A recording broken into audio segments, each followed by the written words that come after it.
The world's chemical nucleus increasingly comprises of specialty chemistry, agrochemistry, and polymers. This is besides the traditional bulk commodities and petrochemicals. You're right. So India today is amongst the leaders in the world. We rank sixth in global chemical sales. So this impetus on doubling production is essentially to serve the needs of today almost the 8 billion population we have globally and counting.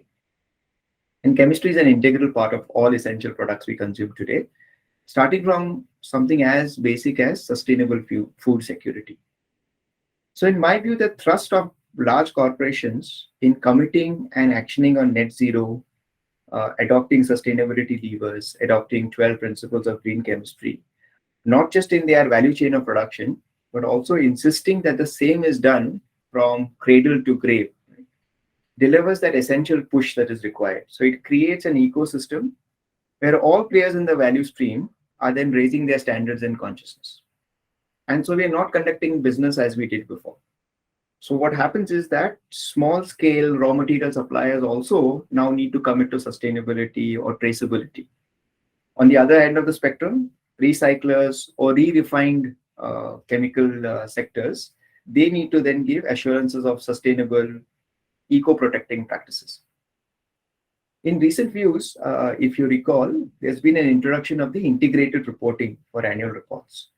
And I think that's an excellent move. It's encouraging corporations to start articulating how they view their future from a sustainability commitment and the steps that they're taking for themselves, the stakeholders, and the ecosystem at large.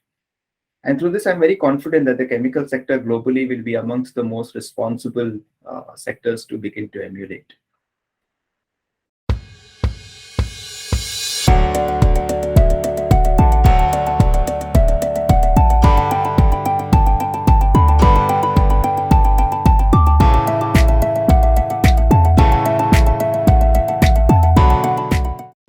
See, the goal of achieving net zero is largely achieved through four areas today.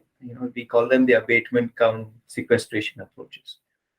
The first is, the basic, which we say energy management, efficient management of carbon dioxide, right?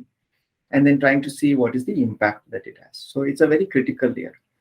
So chemical sectors today are adopting digital, for example, artificial intelligence, machine learning, digital twins, and they're partnering that along with renewable energy programs. So this gives you a twin benefit. It lowers the energy and it also lowers carbon dioxide emissions. So the first one is to make sure you at least have a view of where the current carbon footprint is and how do you lower it.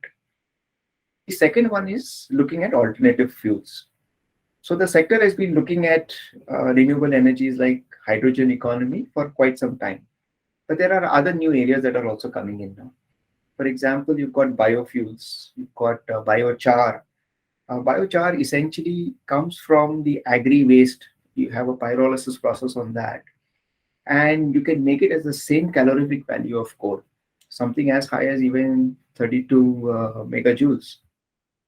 So this is a very new, interesting area, which many companies are looking at as alternates of fuel that they can add, which will lower their carbon footprint. The third is what we see around the world, people talking about capturing carbon and then converting it into value-added chemistries. And there are a range of chemistries you can do. The challenge today is the ability of economically capturing this carbon and then converting that into these chemistries.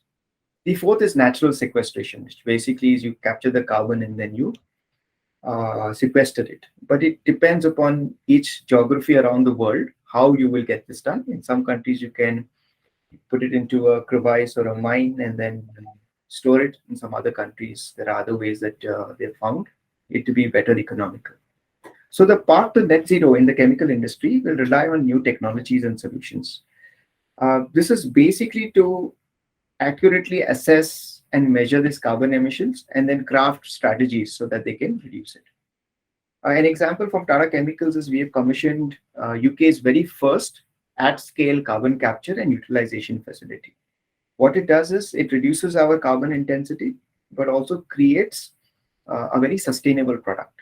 So we have a 40,000 tons per annum carbon capture unit, and we take that carbon dioxide and we merge it with sodium carbonate or soda ash, which is our product, to produce a food and pharma grade product called sodium bicarbonate. So essentially, you trap carbon dioxide and you're converting it into a food and pharma grade, uh, which delivers great value. And there are many such technologies that are coming up, and we believe that the future is only very bright in the way we will address some of these direct carbon emission challenges and indirect carbon emission challenges.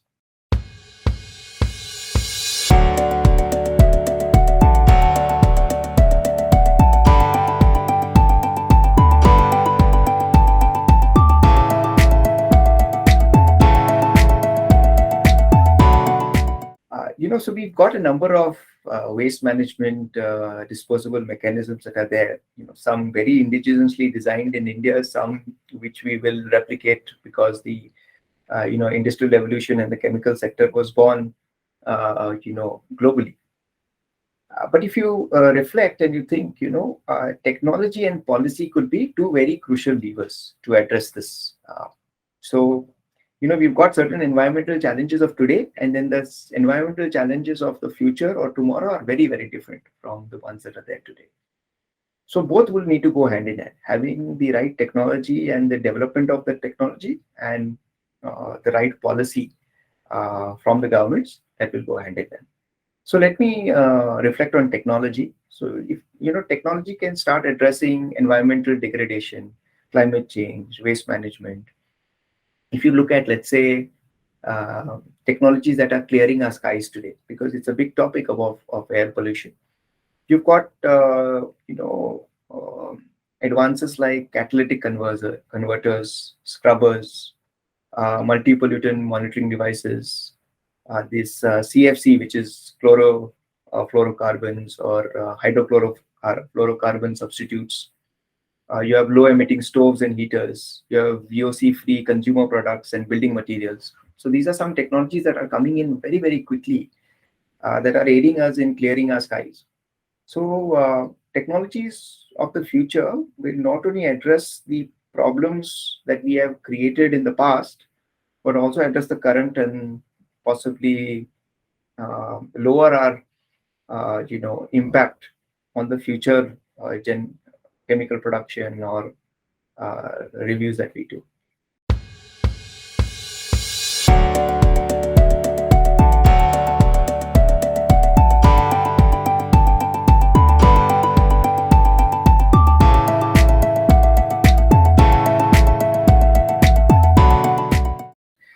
Circular economy is essentially creating a regenerative ecosystem.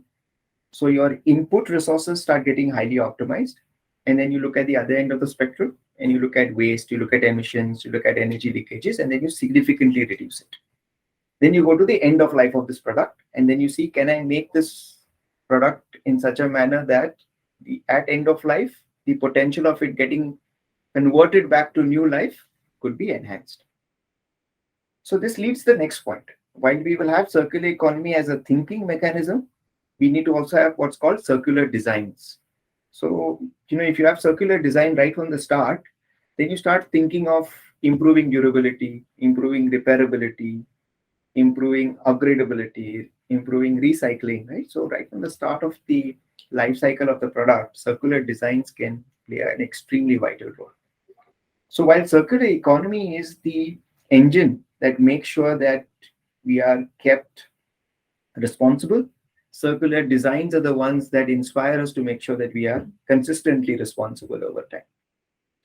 And many a times people feel that there could be a possible compromise on product quality, but it isn't so. So companies now have the ability to select the right modules and select the right resources so that they will be constantly able to deliver the right value for the customer. There's also a shift in the customer's choices. So be it business to business or business to customer, right? B2B or B2C, you see that customers and consumers are shifting towards supporting social causes or doing good for the environment. They are very, very supportive of products or processes that originate from waste, and they're able to deliver value from it. So it is excellent because it puts our futures completely in the hands of consumers and people who are constantly thinking of the future and how our planet will evolve. So circular economy is here to stay. It's a very critical, integral part of everything that we do, and very important for the chemical sector, because we need to make sure that across the value chain we understand the impact of our footprint, be it in product safety, carbon, or energy, or for instance the ability to bring back the end of life product into circularity so that it can be regenerative in that sense.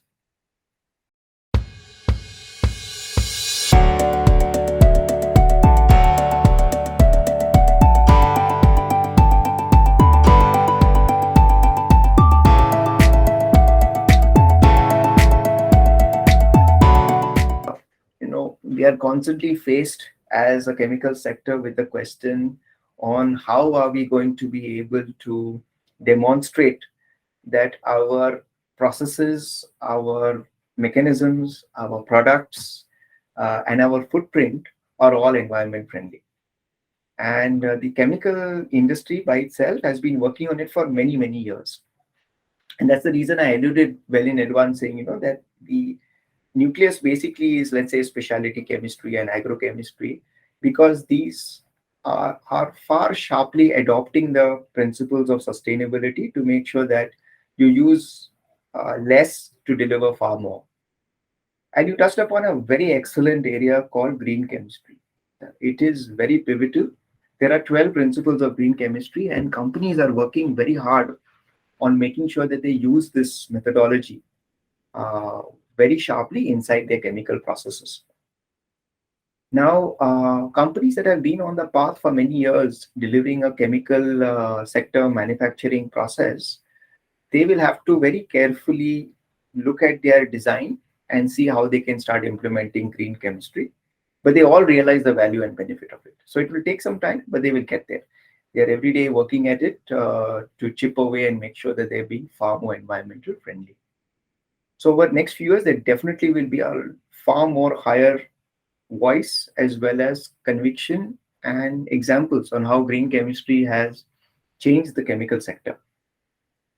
At Tata Chemicals, while we are looking at our in-house processes of, how do we shift our manufacturing processes to green chemistry, and we are already on that path, we are also looking at our research and development projects. So, the future products and future processes that we need to develop are now all going to be based only on green chemistry, which means the starting material can be a chemical sector waste or an agriculture waste.